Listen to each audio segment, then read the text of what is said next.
So if you're here to pull the starter, or if you're doing the transmission, they both start the same way. We're gonna pop the hood, we're going to disconnect the battery, and then we'll get it up in the air and see what we got. So it looks like our battery cables are a 10 millimeter. So let's get that loosened. We'll get the negative battery cable off, and then we're going up, up, up.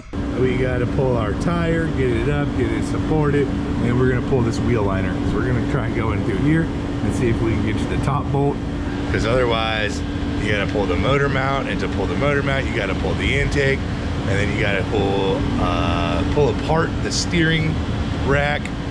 You gotta remove a bunch of coolant lines. Like, it's an ordeal. So hopefully we can dodge all that. All right, once you have your tire off, we're gonna have a series of T15 Torxes. We're gonna run all around this puppy. So we're gonna go around and zip all these out. Then you should have a push pin in this hole up here. This one's missing from somebody doing this before, but we'll go ahead and get all these zipped out, and then we can pull that wheel liner out and see what's behind it.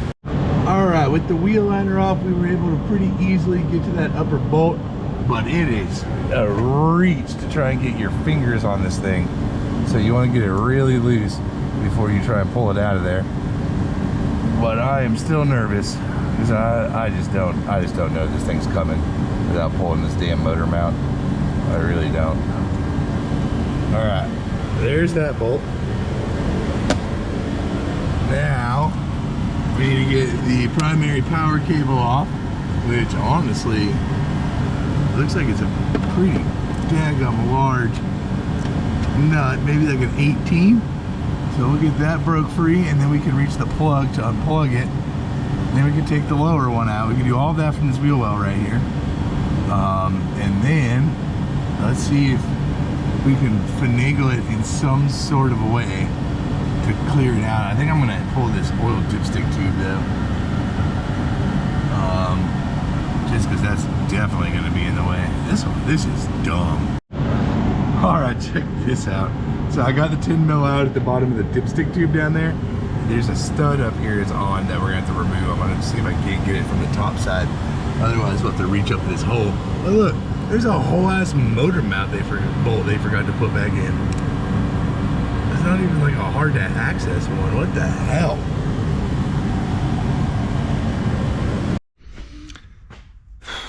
The answer was 0 topside access for this.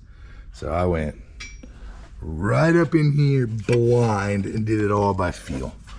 But just a little 1/4 inch drive ratchet with the 10 mil on it, we got it off. All right, we're gonna go in and we're gonna pull that off. And let's see if we can maybe swing it some which way and maybe get a pry bar and wedge it. Otherwise, nope. Otherwise, we're gonna be pulling that damn motor mount just for a starter. All right, check this out, y'all. I have hope.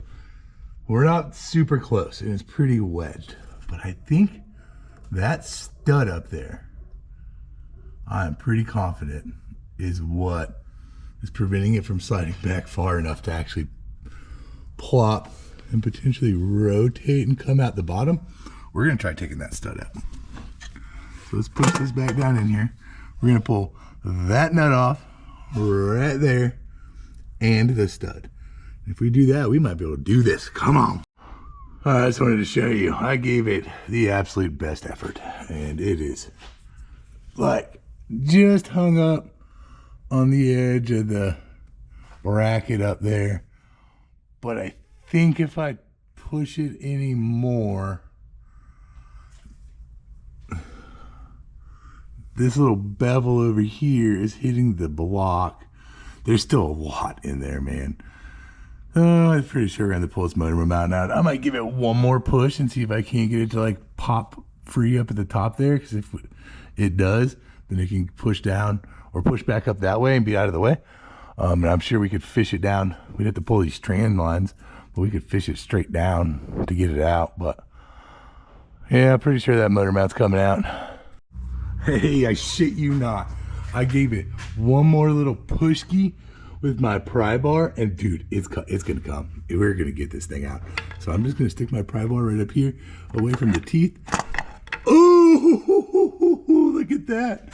Oh my God, it's gonna come out. It's gonna be a booger and a half to get back in, but it's coming out. No motor mounts needed. Oh, I cannot believe that just worked. Holy guacamole.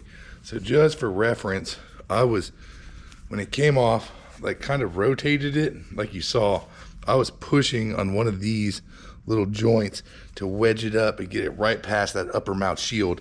And then I stuck a pry bar in there and just pried on the dome here and just got it to slide out.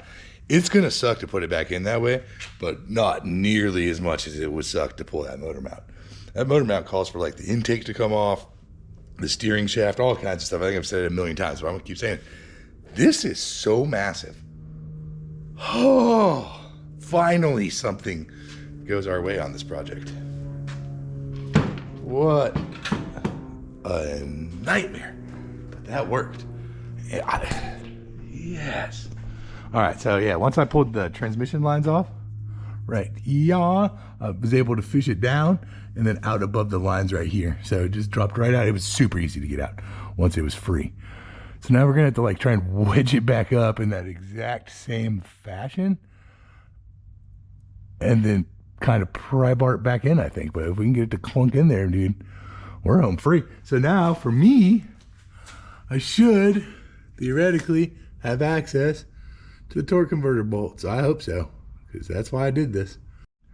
All right, I just wanted to show you this going back in. So I shoved it up in there from this bottom hole as far as I could up against and kind of around that mount there. Now, I do believe it's backward. So I gotta spin it around and do it again. And now back to your regularly scheduled program. Now we've rotated it so it's facing the right direction.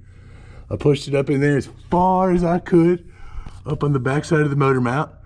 And now I'm just gonna give it a little whap and hopefully it'll plop right back in there. And then we're good to bolt it back up and then put all of the studs and the rest of the stuff back together. Oh, it plopped right in there perfectly. So we just stuck an extension up there, and I'm telling you, it was 1, 2 light taps on the extension, popped right back in its hole. The old guy brought up a good point because he was watching. Do not hit it super hard. No. You should be able to get it wedged up on that rounded end to where it's just a little tap, tap, tap, and it plopped right in there. Easy peasy lemon squeezy. All right, ladies and gentlemen, boys and girls, moment of truth. So, reluctor wheel's been changed. The battery's been disconnected long enough, all the code should self-clear. And you don't have to reprogram it because that reluctor wheel is made to fit over that peg a specific way. So we should be able to just fire it up now. Let's see what happens. Woo! Come on. All right, if that video helped you out, hit that thumbs up button and subscribe if you want to see more.